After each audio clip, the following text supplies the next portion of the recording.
Welcome to decoder ICT centre. আজকের ক্লাসে আমরা তৃতীয় অধ্যায়ের প্রথম অংশ অর্থাৎ সংখ্যা পদ্ধতির গুরুত্বপূর্ণ একটি টপিক বিভিন্ন সংখ্যা পদ্ধতির যোগ শিখব। প্রথমে আমরা দশমিক যোগ করব, যেটা আমরা সাধারণত ছোট থেকে যে নিয়মে করে আসছি, অর্থাৎ 6 আর 4 যোগ করে আমরা লিখতাম কত 10। এখান থেকে শূন্যটা কেটে নিচে নিয়ে আসতাম আর এই 1 হাতে রয়ে যেত। তারপরে হাতে থাকা 1 এখানে 8 এর সাথে যোগ করে হতো 9, 9 আর 9 যোগ করে হতো 18। এখান থেকে আবার 8 কেটে নিচে বসাতাম, হাতে আবার 1, এটাকে এখানে আবার ক্যালকুলেশন করে নিচে লিখতাম। আচ্ছা, এই টোটাল পদ্ধতিটা হচ্ছে একটি ভুল পদ্ধতি। এই ভুল পদ্ধতি ব্যবহার করে দশমিক সংখ্যা পদ্ধতি যোগটা মিলে যায়, কিন্তু অন্য যে কোনো সংখ্যা পদ্ধতিতে এই পদ্ধতি ব্যবহার করে যোগফল মিলবে না। অর্থাৎ আমরা অন্তত ইন্টারমিডিয়েট সময়টুকুতে আমরা এই নিয়মটা ভুলে যাব, সঠিক নিয়মটা শিখব। চলুন সঠিক নিয়মে দশমিক যোগ করা যাক। এক্ষেত্রে আমরা যে সংখ্যা পদ্ধতিতে যোগ করব তার ভিত্তি খেয়াল রাখব। অর্থাৎ আমরা এখানে দশমিক যোগ করব, তাই এর ভিত্তি কত 10, এটা আমরা লক্ষ্য রাখব। আমরা আগের সংখ্যা দুটোকেই নিলাম যোগ করার জন্য। এখানে 6 আর 4 যোগ করে কত পাচ্ছি আমরা 10। এবার লক্ষণীয় বিষয় হচ্ছে যোগফল ভিত্তির যত গুণ সেটাই হচ্ছে হাতে থাকা সংখ্যা।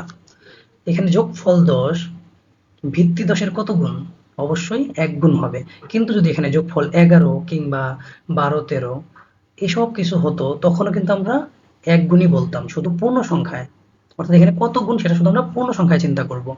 2 গুণ হতো কখন? যখন এখানে সংখ্যাগুলোর যোগফল 20 কিংবা 20 থেকে 29 পর্যন্ত হতো, তখন আমরা বলতাম হ্যাঁ 2 গুণ। কিন্তু এখানে যেহেতু 10 ভিত্তির 1 গুণ, অর্থাৎ এখানে হাতে কত 1, হাতে থাকা সংখ্যাটা আমরা এখানে লিখলাম। যদি যোগফল ভিত্তির 1 গুণ হয় তাহলে লক্ষ্য করব 1 গুণের চেয়ে কত বেশি। অর্থাৎ এখানে দেখুন যোগফলটা হচ্ছে ভিত্তির 1 গুণ, 1 গুণের চেয়ে কত বেশি সেটা আমরা লক্ষ্য করব। দেখুন এখানে কিন্তু 1ও বেশি না। আবার যদি যোগফল ভিত্তির 2 গুণ হয়, লক্ষ্য করব 2 গুণের চেয়ে কত বেশি। অর্থাৎ এখানে যদি 20, 22, 23 এসব কিছু থাকতো, তখন কিন্তু লক্ষ্য করতাম 2 গুণের চেয়ে, অর্থাৎ ভিত্তির 2 গুণের চেয়ে কত বেশি আছে। সেদিকে আমরা যাচ্ছি না, যেহেতু এখানে 2 গুণ হয় নাই। ওরকম কোনো অঙ্ক আসলে আমরা অবশ্যই তখন 2 গুণ নিয়ে চিন্তা করব। যত বেশি হবে, অর্থাৎ এই যে 1 গুণ কিংবা 2 গুণের চেয়ে যত বেশি হবে সেটাই আমরা লিখব। কোথায় লিখব? এখানে। লক্ষ্য করুন এখানে যেহেতু যোগফল হচ্ছে ভিত্তির 1 গুণ, তাই 1 গুণের চেয়ে কত বেশি? 1 গুণের চেয়ে 0 বেশি, তাই এখানে আমরা 0 লিখব। এরপর দেখুন 1 আর 8 হচ্ছে 9, 9 আর 9 18, 18 ভিত্তির চেয়ে কত গুণ? 1 গুণ, তাই আমরা আবার হাতে পেলাম 1, যেটাকে আমরা এখানে লিখলাম। 1 গুণের চেয়ে কত বেশি? কারণ দেখুন দ্বিতীয় কথাটাই কিন্তু ছিল যত গুণ হবে তার চেয়ে কত বেশি আছে, যত বেশি থাকবে সেটা আমরা এখানে লিখবো। তাহলে এখান থেকে আমরা আবারও 10 বাদ দিব, বেশি কত 8। আবার 1 আর 7 8, 8 আর 8 16, 16 আবারও ভিত্তির 1 গুণ, তাই আমরা হাতে আবারও পেলাম 1, 1 গুণের চেয়ে কত বেশি, অর্থাৎ আবারও 10 বাদ দিব, কত 6। আর 1 আর 2 3। আমি উপরে হাতে থাকা সংখ্যাগুলো লিখছি বা সাইডে এই নোটগুলো লিখেছি, এগুলো কিন্তু কোনো লেখার প্রয়োজন নাই। আপনারা যখন চর্চা করবেন অঙ্কগুলো তখন এটা অনায়াসে পারবেন। তবে দশমিক যোগ পরীক্ষায় আসবে না, এই নিয়মটা ফলো করে আমরা বাকিগুলো এখন সমাধান করব। দেখুন এখন আমরা অক্টাল যোগ করব। লক্ষণীয় বিষয় কি? অক্টাল সংখ্যা পদ্ধতির ভিত্তি হচ্ছে 8। দুটি সংখ্যা নিলাম যেটা অক্টাল সংখ্যা পদ্ধতিতে লেখা, কেননা এখানে 0 থেকে 7 এর ভিতরেই সংখ্যা ব্যবহার করা হয়েছে। দেখুন 5 আর 4 যোগ করলে হচ্ছে কত 9। এবার এটাকে কার সাথে তুলনা করবো? ভিত্তির সাথে, যে ভিত্তির কত গুণ। দেখুন এই 9 হচ্ছে ভিত্তির 1 গুণ, তাই হাতে থাকা সংখ্যা হচ্ছে 1। তাহলে এবার লক্ষণীয় বিষয়টা কি? 1 গুণের চেয়ে কত বেশি আছে, তার মানে আমরা এখানে 8 কে বাদ দিব, থাকবে কত 1। এই 1 হচ্ছে নিচে লিখব। এবার দেখুন 1 আর 4 হচ্ছে 5, 5 আর 3 8, 8 ভিত্তির কত গুণ? 8 হচ্ছে ভিত্তির 1 গুণ, তাই আবারও হাতে 1, 1 গুণের চেয়ে কত বেশি? 8 অবশ্যই 8 এর চেয়ে 0 বেশি, তাই নিচে লিখব 0। সহজ করে বললে যখনই দেখবেন যে যোগফলটা ভিত্তির সমান হয়ে গেছে তখন আসলে 0 হয়ে যায়, আর থাকে 1। এবার দেখুন ১ আর ৭ হচ্ছে ৮, ৮ আর ৬ ১৪, ১৪ ভিত্তির কত গুণ?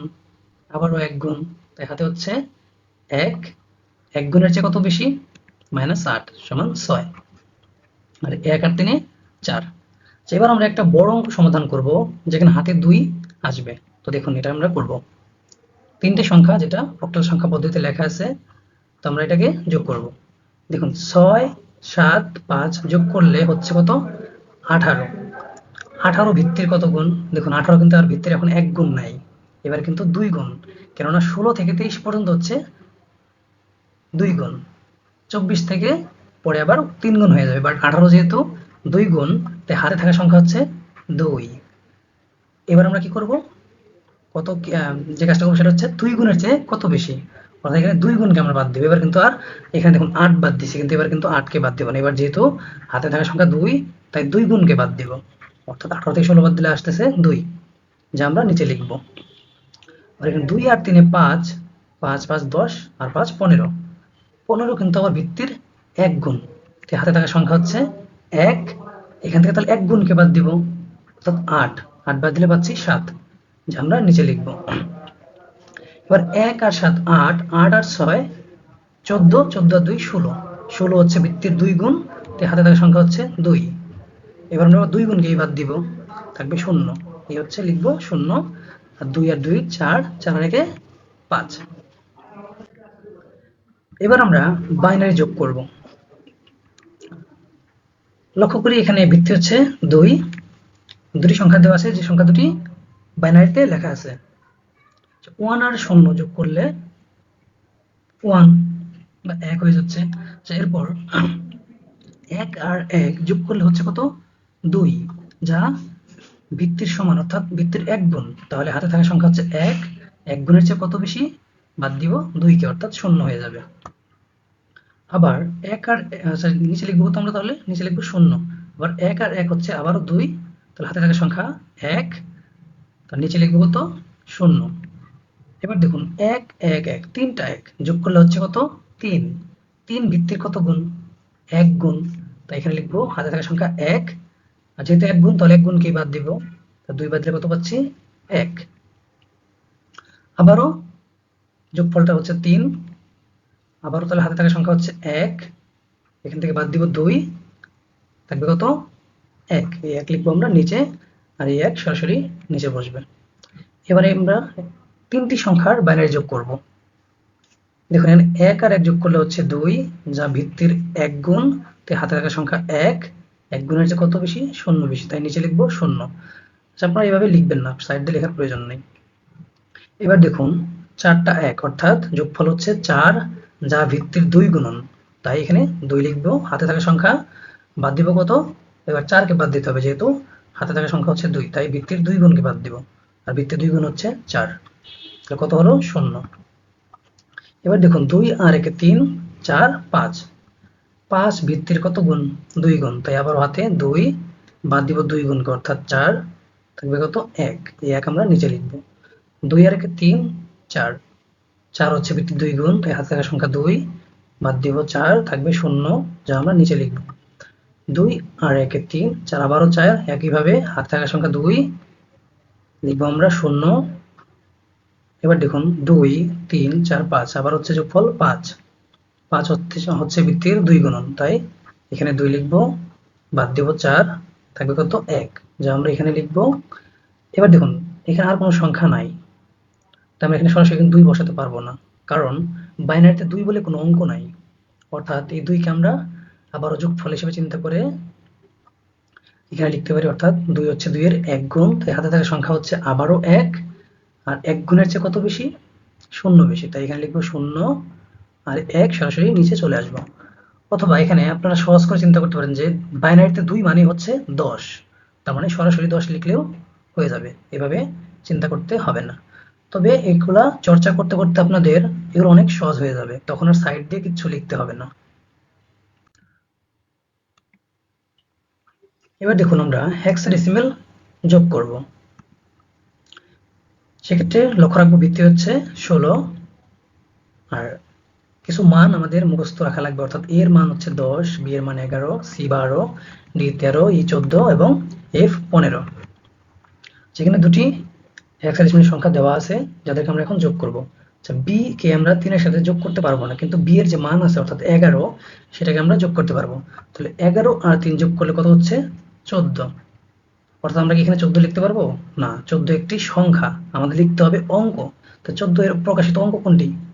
ই, তাই আমরা এখানে লিখবো ই। এফ এর মান 15, এর সাথে 5 যোগ করলে কত হচ্ছে? 20। 20 ভিত্তির কত গুণ? 1 গুণ, তাই হাতে থাকা সংখ্যা হচ্ছে 1। তারপর লক্ষ্য করবো 1 গুণের চেয়ে কত বেশি আছে? 1 গুণের চেয়ে 4 বেশি আছে, তাহলে এখানে লিখবো 4। আবার দেখুন যদি যোগ করি 10 আর 1 11, 11 আর এর মান 14, তাহলে 25। 25 ভিত্তির কত গুণ? আবারও 1 গুণ, হাতে থাকা সংখ্যা হচ্ছে 1। 1 গুণের চেয়ে কত বেশি? অর্থাৎ 25 মাইনাস 16 অর্থাৎ 9, এখানে লিখবো 9। আর 1 আর সাথে হচ্ছে 8। এবার আমরা তিনটি হেক্সাডেসিমাল সংখ্যাকে যোগ করব, অর্থাৎ B A B A, D A D A আর সি এ সি এ। সহজ করে বলে এটাকে বলা যায় বাবা, দাদা, চাচা। দেখুন এটাকে আমরা যোগ করব। এর মান হচ্ছে 10, তাহলে 3টা 10 যোগ করলে হচ্ছে 30। 30 16 এর কত গুণ? দেখো 2 গুণ কিন্তু হয় না, 1 গুণই হয়, কারণ 32 থেকে 2 গুণ। তাহলে যেহেতু 1 গুণ, তাই হাতে থাকা সংখ্যা হচ্ছে 1। 1 গুণের চেয়ে কত বেশি? অর্থাৎ 16 কে বাদ দিলে আমরা পেয়ে যাব কত? 14। অর্থাৎ আমরা লিখবো কত? এখানে ই লিখবো। এবার দেখুন হাতে থাকা সংখ্যা ছিল 1, যা বি এর সাথে গুণ করলে যোগ করলে হয়ে যাবে 11 আর 1 12, 12 আর ডি এর মান 13 25, 25 আর সি এর মান 12 অর্থাৎ 37। 37 ভিত্তির কত গুণ? এবার কিন্তু 2 গুণ, তাই হাতে থাকা সংখ্যা 2। এবার আমরা বাদ দিব 2 গুণকে, হবে কত? 5, যা আমরা নিচে লিখব। এবার দেখুন 3টা এ যোগ করলে হচ্ছে 30 আর 2 32। 32 ভিত্তি 16 এর কত গুণ? 2 গুণ, তাই হাতে থাকা সংখ্যা হচ্ছে 2। এখান থেকে আমরা 2 গুণকে বাদ দিব, অর্থাৎ 0, যা আমরা নিচে লিখব। এবার লক্ষ্য করুন 2 আর বি যোগ করলে হচ্ছে 13, 13 আর ডি এর মান 13 26 আর সি এর মান 12, তাহলে 26 আর 12 38। 38 ভিত্তির কত গুণ? 38 হচ্ছে ভিত্তির 2 গুণ, অর্থাৎ হাতে থাকা সংখ্যা 2। এখান থেকে আমরা 2 গুণকেই বাদ দিব, হবে কত? 6, যা নিচে লিখব। আর এই 2 সরাসরি এখানে বসে যাবে। এই ছিল আজকের ক্লাস। শেষ পর্যন্ত যারা ধৈর্য নিয়ে ক্লাসটি করেছেন তাদের ধন্যবাদ। ক্লাসটি ভালো লাগলে শেয়ার করে বন্ধুদের মাঝে ছড়িয়ে দিবেন এবং লাইক ও কমেন্ট করে উৎসাহ যোগাবেন। দেখা হবে পরবর্তী ক্লাসে।